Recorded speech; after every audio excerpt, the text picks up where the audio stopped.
a gridiron today. It's Ryan's Falcons going up against Newton's Panthers. With that, let's get up to Bank of America Stadium in Charlotte. Here are Brandon Godden and Charles Davis. And we welcome all of our viewers inside a place that the folks around here like to call the Vault. And that's Bank of America Stadium in Uptown Charlotte. Today, we've got a good NFC matchup on tap between the Atlanta Falcons and the Carolina Panthers. On the return, it's Ted Ginn Jr. And he'll bring it a few past the 20 to the 23-yard line.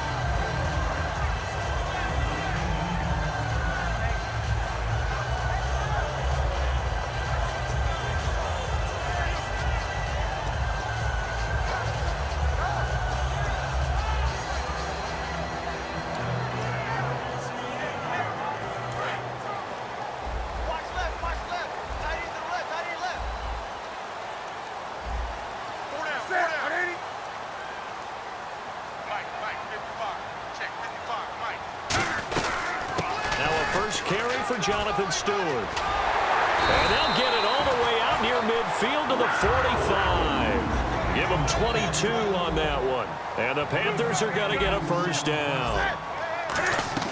They go back to Stewart on first. And no room that time, getting it to about the 46. Just a yard on the pickup there, and it'll bring up a 2nd and 9.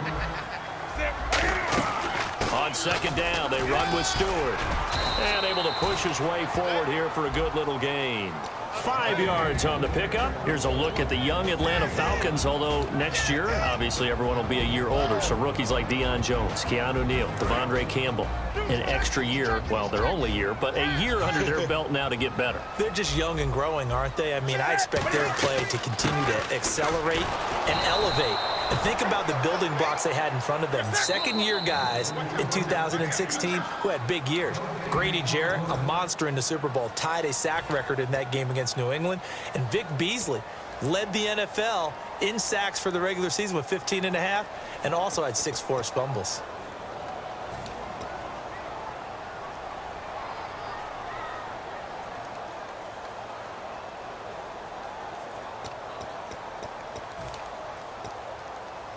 And it appears they'll go for it here on 4th down. A big call on the game's opening drive. Check 180, wake up. Slam. Hey, check. Here we go on 4th. Newton. And the tight end Olsen, right side. And the Panthers turned away on 4th down. And this defense delivers a turnover on downs on the very first drive of the afternoon.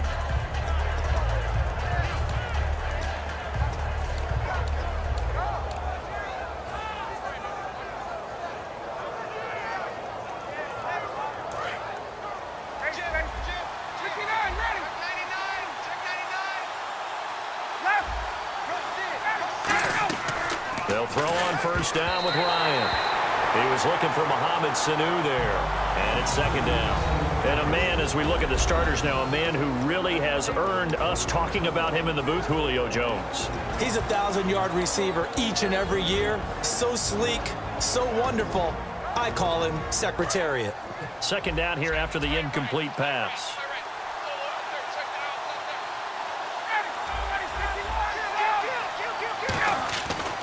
Again on 2nd and 10, it's Ryan. He completes it to Julio Jones.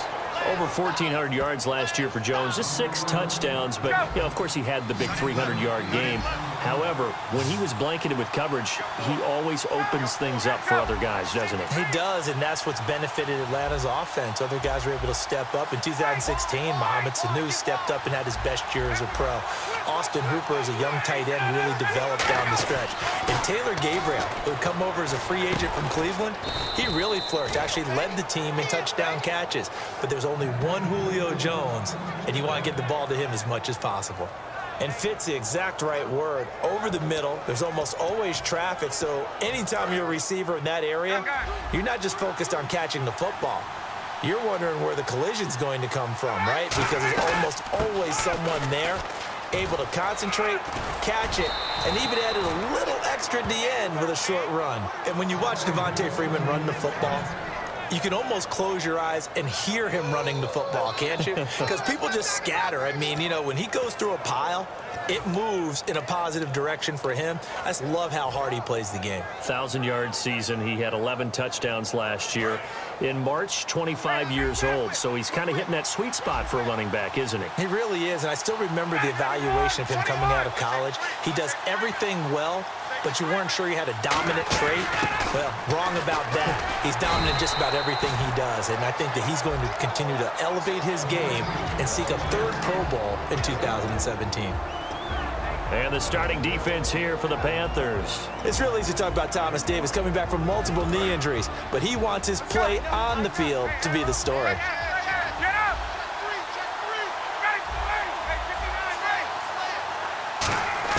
Now Ryan on second down. And incomplete there. A nice hit. Jars the ball free and brings up third down. After watching him drop that slant, I can hear my old coach's voice ringing in my ears right now. You can't run with the ball until you catch it. Trying to get those rack yards before he secured it. And here comes play number 6 on this drive.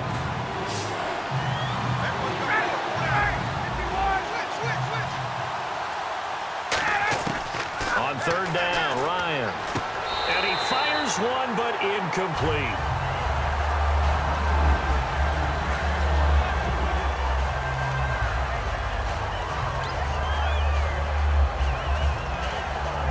The Falcons will call on Matt Bryant for the field goal try. From the right hash, it's a 41-yard attempt. And Bryant's kick is good. And the Falcons are out to a 3-0 advantage.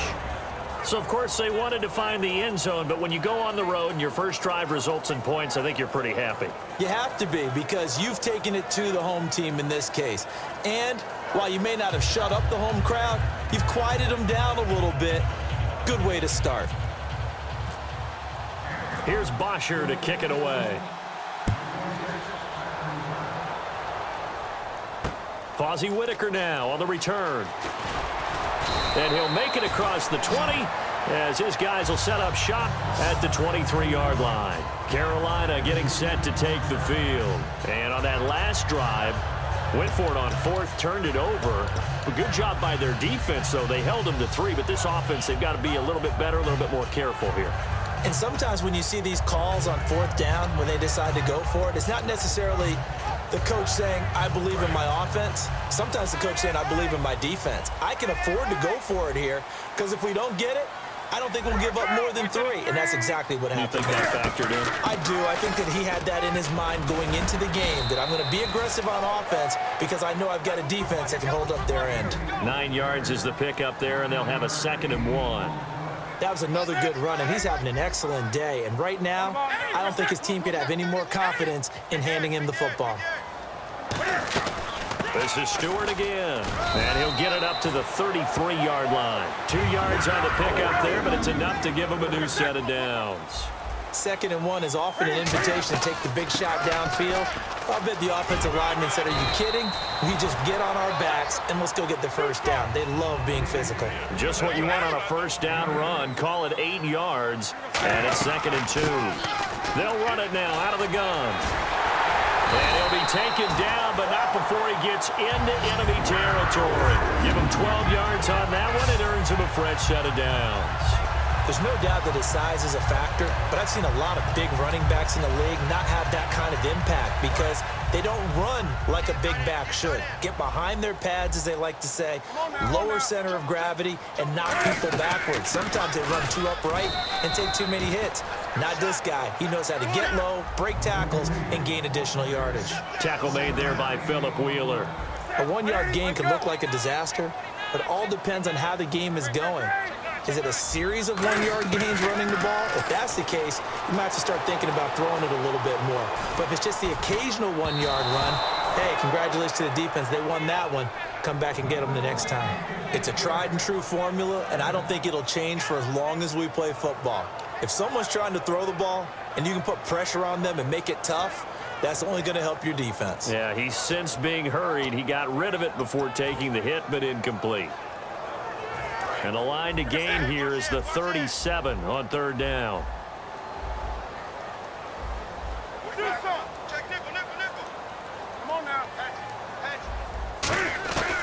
Throwing on third down, Newton. Sliding out of the pocket. He gets it to Brown, complete. And he gets this one all the way down inside the 20-yard line. We talk about mobility on quarterbacks all the time. Here's where it really pays off. Able to move, evade, and is accurate throwing on the run and picking up a first down. And eventually brought down, but it's near the 5 at the 6. Possible run anticipation. Here's the D-line sandwiches together. Again, they'll go on the ground with Whitaker. And he's going to be hemmed in and brought down right at the line of scrimmage. Nothing on that one. It'll be second down. And when you're running the football, one thing you don't want to see is a big boy coming up there and swallow you whole in those D tackles and nose tackles. No, you're actually counting on your big boys to protect you from them. But on that play, the defensive tackle had the leverage, and he won the battle. No gain, correct? No gain. Ooh, long drive. The defense just cannot seem to catch a break and get off the field. So still 7 yards to go here on third down. It's 3rd and goal. And he'll be brought down right on the edge of the goal line at about the 1-yard line. They're not going to kick it. A chip shot, but they're going for it down 3 on 4th down. With my good friend Charles Davis, Brandon Gaudin with you. It's the Panthers in possession of the football as we begin quarter number 2. They are, however, facing a 4th down situation.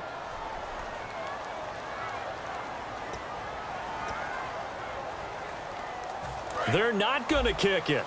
A chip shot, but they're going for it down 3 on 4th down.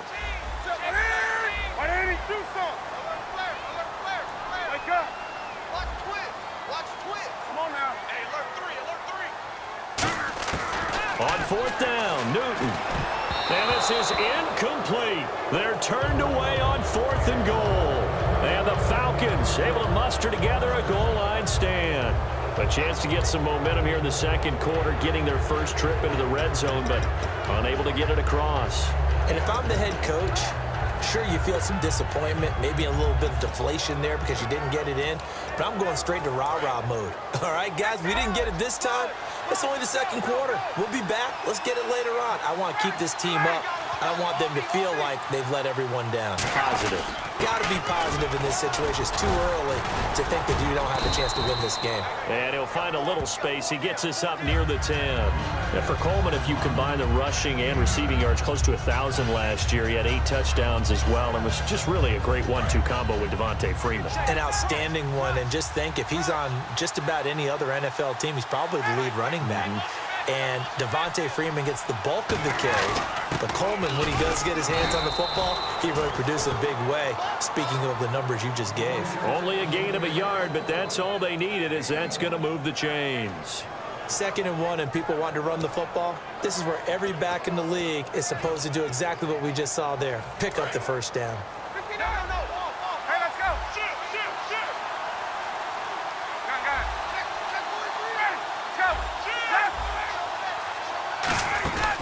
They'll run it now out of the gun. And running room scarce here. He's going to be stopped in his tracks at the line of scrimmage. Now that's the type of play that'll fire up the defense. Hold them to 1 yard on a first down run. It'll be interesting to see if the offense decides to press the run at all, or if they'll abandon it now after gaining only 1 on that play. 2nd down following the run.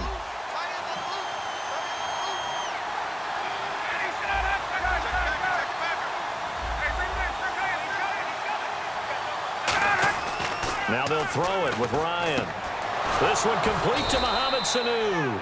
And Brandon, I think Mohamed Sanu had a nice career while he was in Cincinnati, but he really elevated in 2016 in Atlanta. The most catches for himself in a single season. 59 of them, 4 touchdowns. Really a nice compliment to Julio Jones, and he was a nice compliment in Cincinnati. I don't want to say he's not a number 1 receiver, but he plays that number 2 slot well, doesn't he? He does, and I think it's because of his versatility. He can play in the slot. He can play out wide. They can use him as a wildcat quarterback. He has thrown passes in the NFL. In fact, going back to his days at Rutgers, I think he threw 18 passes while he was at Rutgers, so you never know what you're going to get when Mohamed Sanu has his hands on the football. And after the play on the ground, that brings up 2nd down here. Freeman, the lone man in the backfield.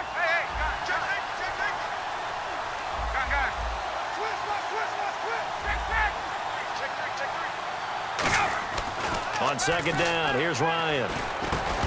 And the hit jarred it loose. It's incomplete. a classic example of trying to run with the ball without securing the catch. He was thinking about those rack yards instead of making the catch first and then taking off.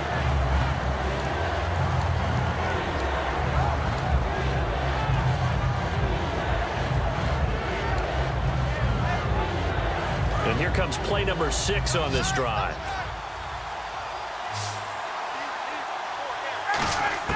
From the gun on 3rd down, Ryan.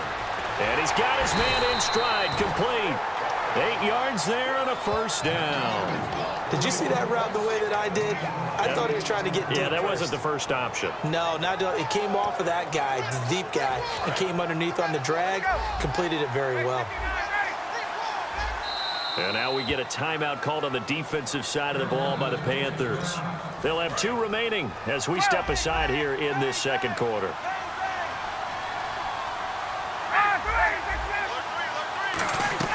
This is Freeman on 1st and 10. And unable to get downhill there as he'll take this up to about the 37. Give him a couple on the carry there. 2nd and 8. The Panthers are going to take another timeout. That's their second, so they'll have 1 remaining here in this second quarter. We'll be right back. Shift together here from the D-line. On 2nd down, Ryan.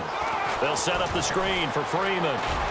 Stays on his feet, and he'll get up near the 45. They'll spot it at the 44. 7 yards on the play, and that'll bring up a 3rd and 1. 2 minutes to go here in the first half. Back with more from Charlotte after this. 9th play coming up here on this drive. This is 3rd and a yard. This is Coleman. And he brings this up to the 46. Good enough for the first. They only get 2 there, but on 3rd and 1, that's all they needed to keep the drive going. Everyone understood their role on that play. 3rd and 1. You know, the defensive guys, they're trying to get down and get low and get leverage on the offensive lineman, but they didn't allow that to happen. They created a crease and allowed him to get through for a first down. Back to the ground, this time with Freeman. And he'll be tackled right on the midfield logo. And play is stopped here. Timeout. It's the defense calling the timeout here. And with halftime on the horizon, they'll be out of timeouts from here forward. Oh, just play after play after play on this long drive for the offense.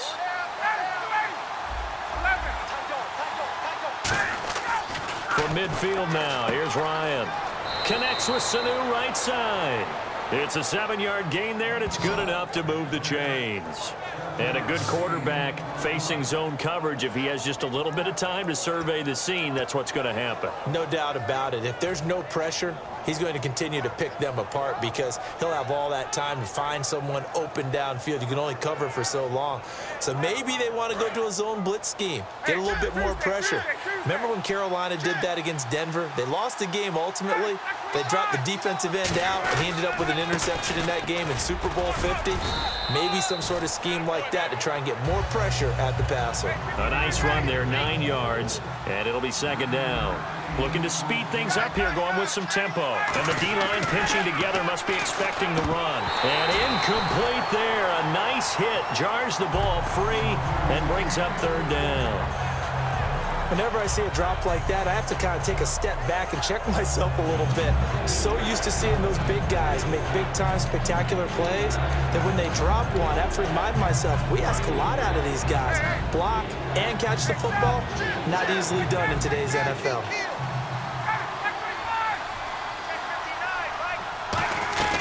On 3rd down, Devontae Freeman.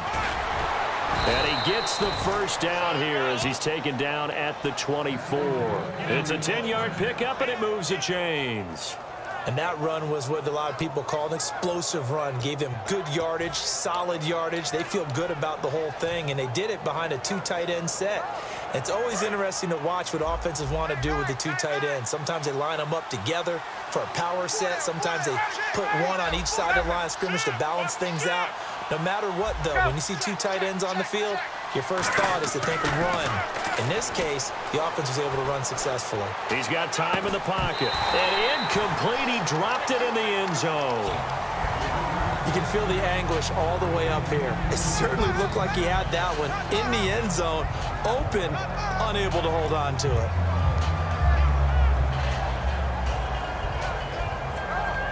And this seemingly endless drive continues. Let's go. Out, out, out. Ready, 280. Get out. Freeman, the lone man in the backfield. 2nd and 10 now. Ryan. Sanu with a grab over the middle. Now hold everything here. We're going to get a timeout by the offense. So that means they're down to 1 remaining here as we head toward halftime.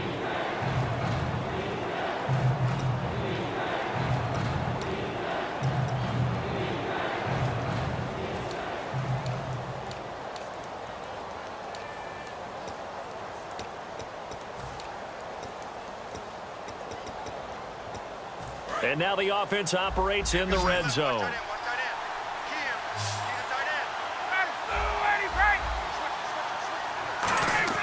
To throw is Ryan. A bullet throw, but incomplete. The Pro Bowl wideout Julio Jones is intended receiver. And now it's 4th down. Now they've got to be a little frustrated here to not complete that on 3rd down after having such a long drive going. Hey, you're talking about going over 70 yards on the drive. Yeah, did you say a little frustrated? Very frustrated. Yeah, I'm with you on that. Very frustrated. There's no doubt about it. They thought they were going to have a chance to cash in the end zone. Now it looks like it's likely a field goal attempt. It's a little bit of time left here in the 2nd quarter, but they get the field goal near the end of the 1st half to expand that lead. Yeah, that's got to feel good, but they can't let up. Now on the kickoff, they've got to make sure they don't give up a big return or big yardage to set up the other team for one last chance to score themselves.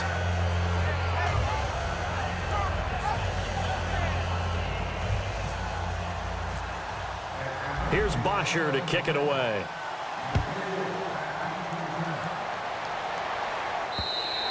And this will be a touchback as that sails over the end line. Carolina getting set to take the field. And with time quickly fading here in the 2nd quarter, not sure how aggressively, offensively they want to play this. I think we'll find out just how much they trust their guys in this situation if they decide to take a shot.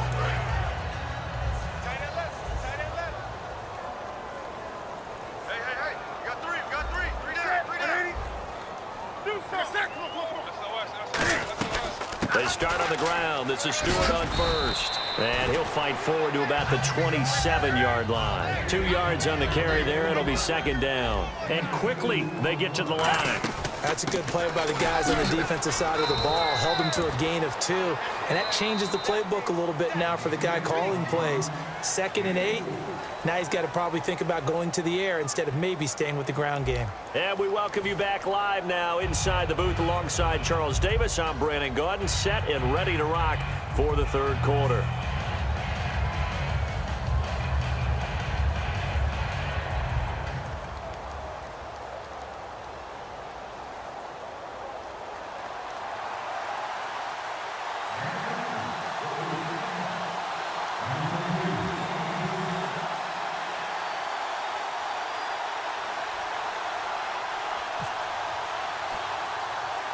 Both teams appear ready for the fight ahead, and we resume action here in quarter number 3. This one taken just inside the 10. And a nice return sets them up pretty good here at the 30-yard line. And here now come the Falcons. They have the lead. Now they'll be looking for some separation here as we begin the 3rd quarter. I like the way you term that because now I think they go a little bit deeper into their playbook. They like what they did in the 1st half. That worked okay. But in order to get the separation that you just talked about, change things up a little bit. Change your tendencies, try and hit them a little bit more with some things they didn't see in the 1st half. We'll see if they do just that.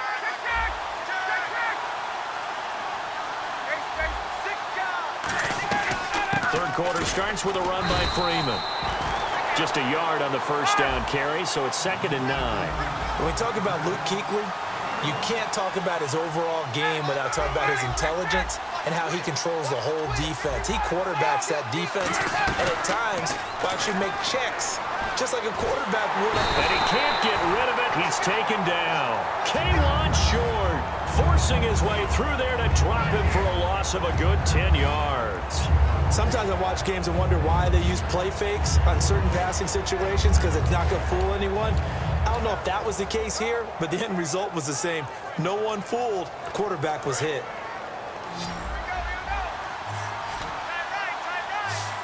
Freeman, the lone man in the backfield.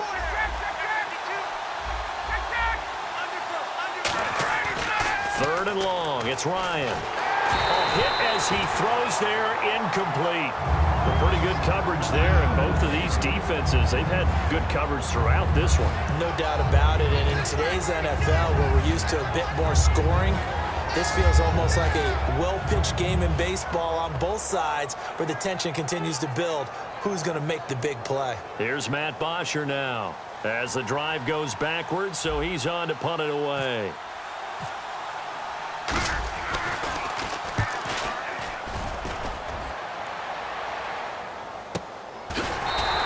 Good open field tackling there. A 50-yard punt followed by just a 1-yard return. And the Panthers will get it here as they take possession. Now we take a glance at the offense as they work their way back out for their first possession of the second half. They were able to get the stop defensively. Now a chance to turn that into points on the offensive end. Can you imagine what the grease board looks like at the half? Because no, tell me. That's exactly what they printed up. Stop them on defense, get the ball back for our offense, and go downfield and score some points. Now, the last part remains to be seen, but they got the first part done very well. Do people use grease boards, or you mean the magic marker boards? Yeah, those two.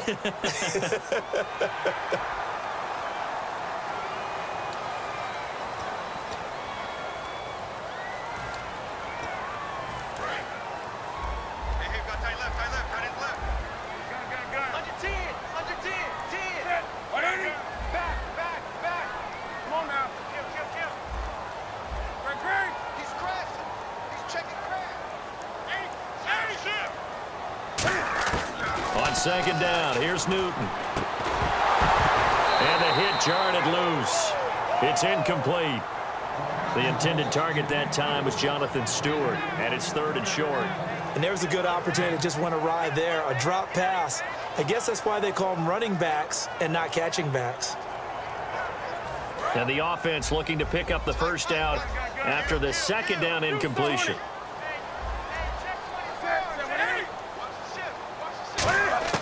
Newton looking to throw on 3rd and 1.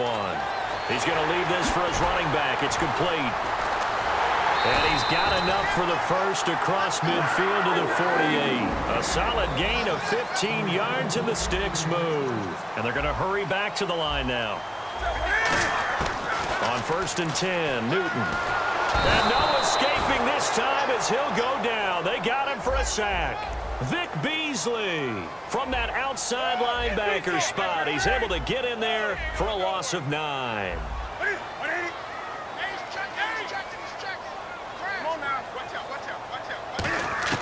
To throw on 2nd down is Newton. And this is a catch by Ted Ginn. And he's taken down, but not before he gets this into enemy territory across the 40. They're going to hurry back to the line now. We often, with Cam Newton, talk a lot about his legs. Don't forget about that arm. He can throw it on a rope. He can loft it. He's got the touch that's been developed throughout his career. But the big part about just watching him throw it, it seems almost effortless. That was a really nice play. He was able to stack that one up. When they get back in the huddle, he's got to tell his guys up front, great job. They kept people off of him, allowed him to run free and make the hit on the runner. Filled the gap nicely, kept him to just a 1-yard gain. No gain on the play, and it'll bring up a 3rd down. They tried to swing it out left into the flat, but the defense, they were very principled there. It felt very West Coast offense, didn't it? You know their expression, right? On a West Coast offense, when they throw the ball, it's either going to be a touchdown or a check down, meaning they like to press it. Into a double team, and it's intercepted. Picked off by Robert Alford. And they will take over at the 26-yard line. And the Falcons now making their way back out onto the field. And a tight game after punting last time. See if they can get something going on this drive. As they head to the field now, with a game this close, you've got to feel there's a sense of urgency for them going on offense right now. But they have to do it without letting panic creep in and affect their play. And this one's incomplete. All right, different topic here. 2018, the Super Bowl, traveling north, far north to Minneapolis. Early predictions for that one. Who you got? Well, you know, everyone's still waiting in the NFL for a home team to play in its home stadium, right? So could the Vikings be that team? I'll start in the NFC, and I'm going to say no. I think Seattle. Starting to get near that maybe last run with their defense, but Earl Thomas returns. I like Seattle coming out of the NFC. How about you? Well, I'm actually going to take a Dallas Cowboys NFC title run. I think that they came so close this year, probably most talented going into next year. I like that one. Well, in the AFC, I'm going to go with a team that if they improve their defense and their quarterback stays healthy, they could be that team, the Oakland Raiders. Okay, I'm going dark horse. Cleveland Browns. Let's go. Hey, from worst to first.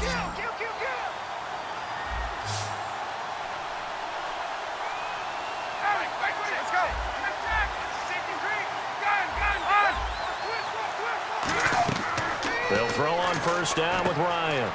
They'll set up the screen for Freeman.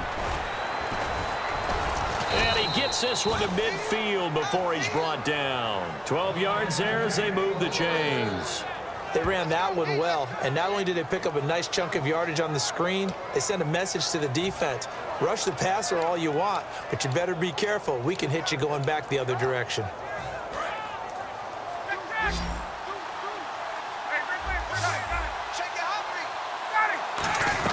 They'll run it now out of the gun. 5 yards on the carry. Good pickup on first down. You know what really fires up offensive linemen? When the guy that is carrying the ball behind them can create his own space and break a tackle along the way. 5 yards left for the offense. It's second down.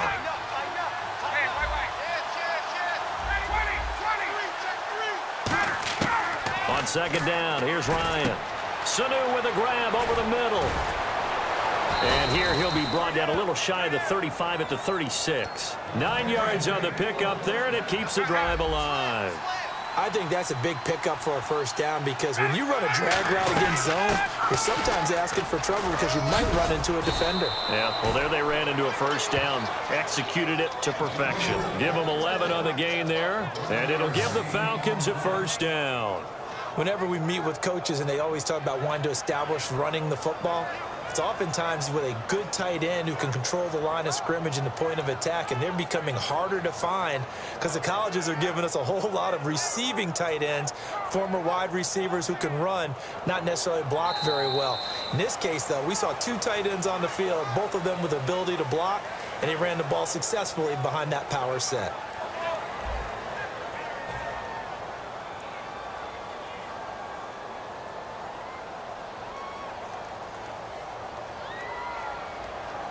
So the offense has it first and 10.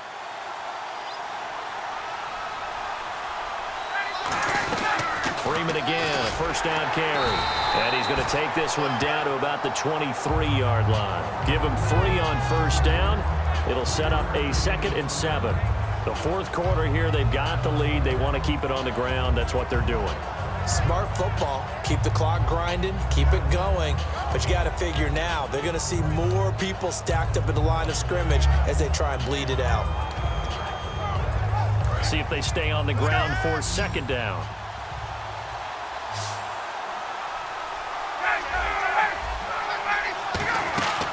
They'll run it now out of the gun.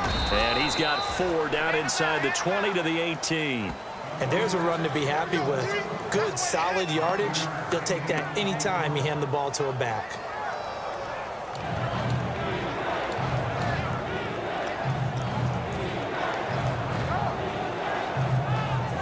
They're trying to keep the drive going. This will be play number 8. It's 3rd and 2. 3rd and 2. Now Ryan. And this one brought in by Sanu. And he takes it down to the 13 and picks up the first. And that pickup of a first down, that's going to leave a mark because they really needed to stop them there, didn't they? Oh, so frustrating. Defensively, you're a play away from getting that football back here down late. Tough. Now they've got to find a way to create a turnover or takeaway. Otherwise, this one will probably get away from them. They'll run it now out of the gun. Trying to run inside, but nothing there. Credit him with a 1-yard gain there to make it 2nd and 9. And in this situation with the lead fourth quarter, they're liking keeping the ball on the ground, I'm sure. That's just smart football, but you know the defense has to know it as well. They've got to stop them here. So now we're going to see that loading the box in a big way. 6, 7, 8, 9, whatever it's going to take, puts a little bit more pressure on your big offensive line. And a really long drive here, and it goes on and on.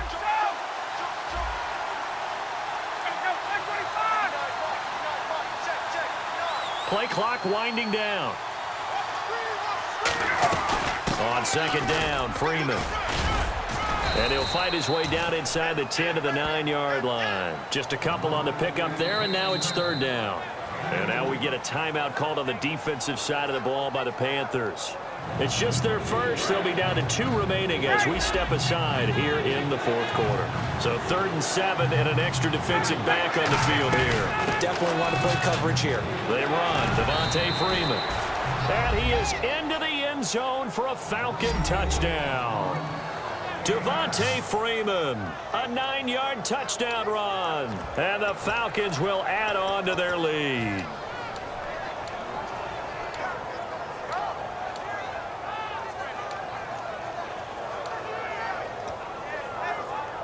And they'll get set here looking for the 2-point conversion. Hey, watch it, watch it. Hey, 51 to Mike, nickel.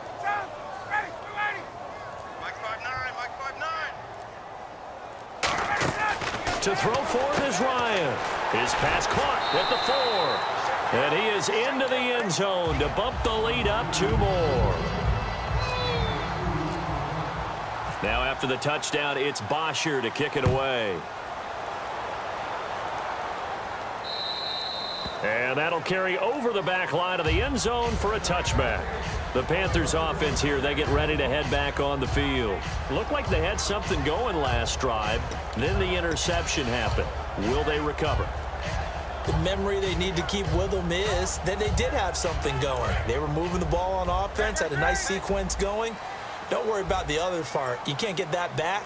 Let's go back to what you were doing well before. I thought you were going to say they need to have no memory, but remember the good part, forget the bad. I like that even better. Trying to shake off the interception, and he can't find anywhere to go with it, and he goes down. Vic Beasley coming in from that outside linebacker spot to bury him for a loss of 7.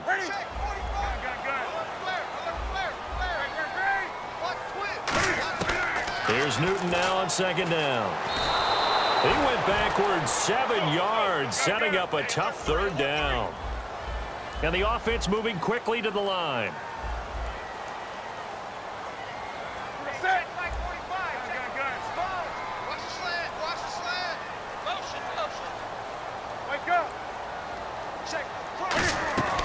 Third and long, it's Newton.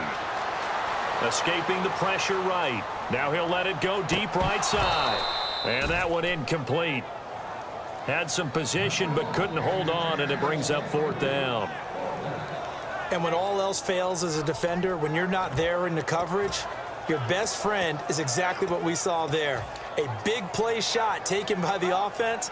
Unfortunately, it ended in a big drop. And they're indeed going to go for it here on 4th down. So trailing here in the last quarter, let's see how this plays out.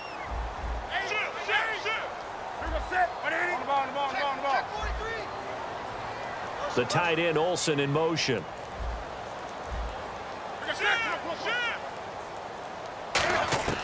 Desperation time. Newton, 4th down. Caught on the left side by Benjamin. Ron Rivera, the gambling type, but he comes up empty here. And the Falcons will take control of the football in great field position.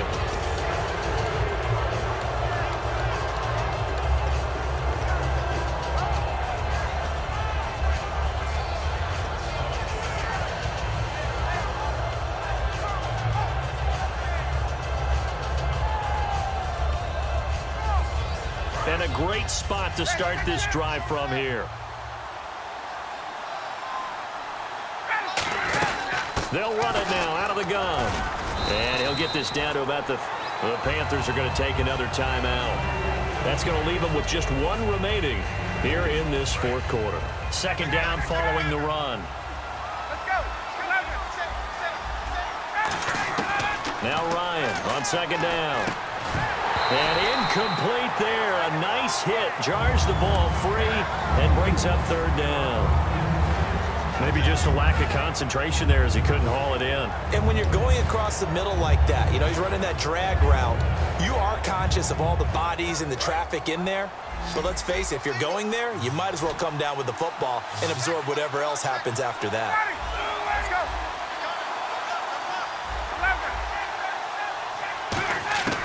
On third down, Ryan. And he's got Sanu. And he's going to get the first down here as he's taken down at the 22. Now hang on here. Timeout called by the defense. So that will leave them with no timeouts left. Still plenty of time on the clock. We'll see how that affects things here in this fourth quarter. They'll run it now out of the gun. And able to fight forward inside the 15 to the 13. Give him 9 on the carry that time, and they're set up with a 2nd and 1. Time for a break. We'll come back and see this one out after this. And after the play on the ground, that brings up 2nd down here. Possible run anticipation here as the D-line sandwiches together. Here's Freeman. And he'll take it into the end zone. Touchdown, Atlanta. Devontae Freeman with now 2 fourth-quarter touchdowns. And the Falcons will extend their lead. And he certainly played a pivotal role with those 2 TDs and why they're up on the scoreboard right now. Well, someone's all about winning, aren't they? Because he's not worried about the number. Sure, it's great to have 2 touchdowns. But the bottom line is what he's doing is contributing to their lead. He wants to continue to do so. Still an important piece of business to take care of, the extra point. And it is now 21-0.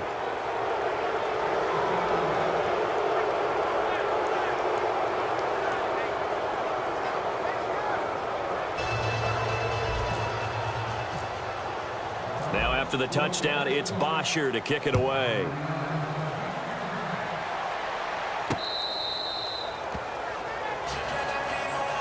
Here are the Panthers now as their offense comes back out onto the field. They're down big here late. I don't know. You just one last drive here for pride? Some people like to do that. I remember playing for a guy once. We were down huge, and someone said, "Coach, what do you want to call?" He just waved a hand like, who cares? Let's get out of here and do something some other time. But some teams like to do something at the end to feel a little bit better as they continue to move forward. Yeah, probably just want to put this one behind them. And he'll be hit from behind and taken down. He couldn't get rid of it. He takes a sack for a loss of 6 to bring up 2nd down.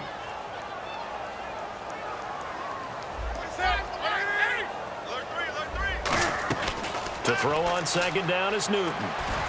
Flushed out right. Over the middle here to Brown. Give him 30 yards there. There will always be a place for methodically marching the ball downfield. But when you can pick it up in big chunks and strike like that, have explosive plays, that's often the difference in winning and losing. Those types of plays that can knock a defense off balance, that'll drive a team towards a victory. The slot man in motion right. On 1st and 10, Newton. Flush to his right. Now a desperation throw. That's caught inside the 20. And he takes it down deep into Atlanta territory. And at this stage, down in the second half, looks like they just wanted to find a way to get it in the hands of their playmaker, and they did. I think you're exactly right. I don't think the coordinator's looking at his play sheet and trying to figure out which play will work well. He's trying to figure out how to get the ball to the playmaker that you just described. Looking for Benjamin, but it's intercepted. A great read, and it's picked off. Now the Falcons offense gets ready to head back onto the field. They have the big cushion. Here in the final stages of this one, I don't know if there's any better feeling than being up big on the road. There really can't be, because for a team to go on the road and win in the NFL, that's huge to begin with. But just think about all the preparation that went into it.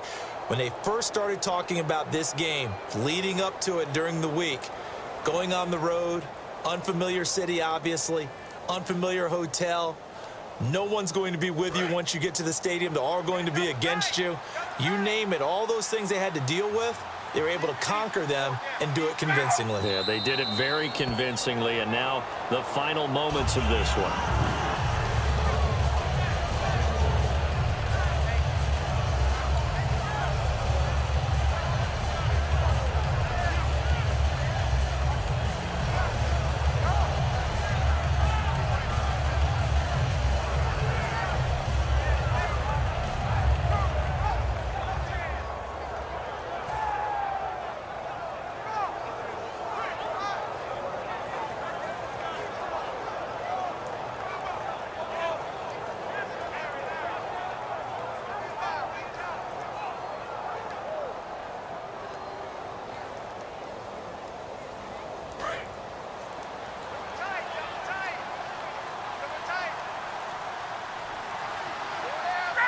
Ryan heads down to a knee, and that should wrap this one up.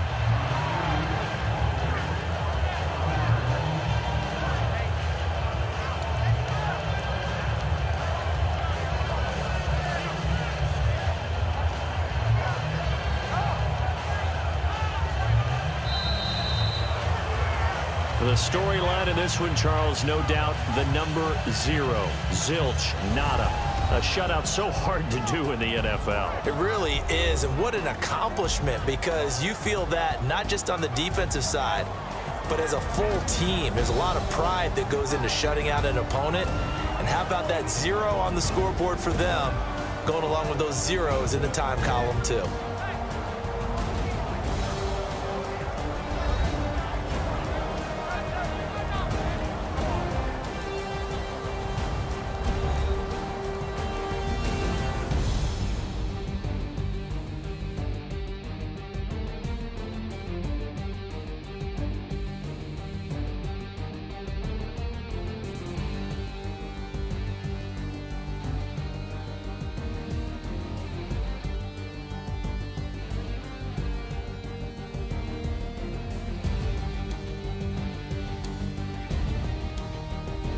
That'll do it for us. For Charles Davis and all our hardworking crew, I'm Brandon Gaudin. You've been watching the NFL on EA Sports. For more, find us on Twitter at EA Madden NFL. Till next time, we say so long from Charlotte.